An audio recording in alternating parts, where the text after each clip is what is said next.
Assalamualaikum warahmatullahi wabarakatuh. Kita ketemu lagi di cerita inspiratif Sengkala.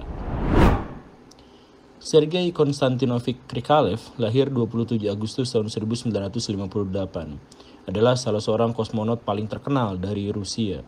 Terkenal bukan saja karena hal-hal hebat yang dia lakukan, tapi juga karena satu hal yang mengerikan yang menimpanya. Sejak tahun 1988, Krikalev sudah bolak-balik ke orbit bumi dalam rangkaian penelitian ilmiah. Ia adalah salah satu mekanik stasiun luar angkasa terbaik di dunia kala itu. Hingga 19 Mei tahun 1991, ia kembali dikirim ke luar angkasa melalui Kosmodrom Kazakhstan untuk misi 5 bulan di stasiun luar angkasa Mir milik Soviet. Disinilah masalah bermula. Ketika di luar angkasa semua nampak baik-baik saja, di bumi terjadi kerusuhan besar-besaran. Uni Soviet sebagai negara yang mengirimkannya ke luar angkasa kolaps. Krisis multidimensi terjadi dengan mengerikan sehingga akhirnya dia pecah belah. Kazakhstan, pangkalan tempat di mana Krikalev bertolak dari bumi, melepaskan diri pada 25 Oktober tahun 1991, membuat Krikalev tidak memiliki negara yang bisa memulangkannya. Butuh rangkaian upaya administratif agar ada kepastian apakah Kazakhstan atau Rusia yang memayungi misi Krikalev.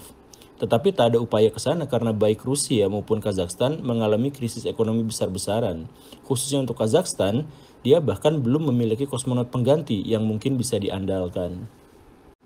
Krisis besar itu membuat Krikalev benar-benar dilupakan. Manajemen administrasi kacau dan publik tidak lagi menanyakan tentang keberadaannya karena disibukkan oleh berita-berita yang mengerikan seputar revolusi keruntuhan Uni Soviet.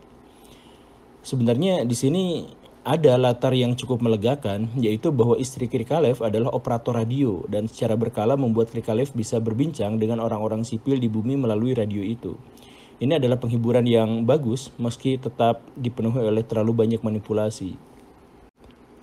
Krikalev tidak mengeluh tentang kondisi buruknya demi tidak membuat khawatir istrinya. Dan istrinya pun begitu.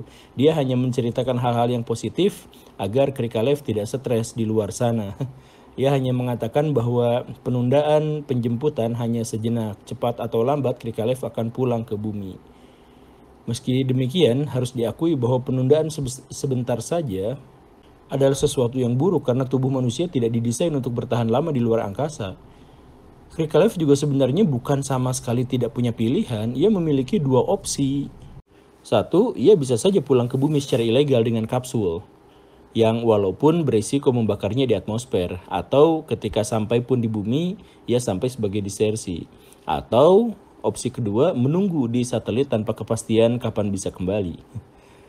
Krikalev memilih opsi kedua, karena dia tidak mau meninggalkan stasiun luar angkasanya tanpa awak. Ia tetap bekerja demi tugas. Ia melakukannya bahkan ketika administrasi Rusia telah kehilangan namanya di dalam daftar prioritas. Maret tahun 1992 muncullah titik terang. Pemerintah Jerman membayar Rusia untuk memulangkan Krikalev ke bumi.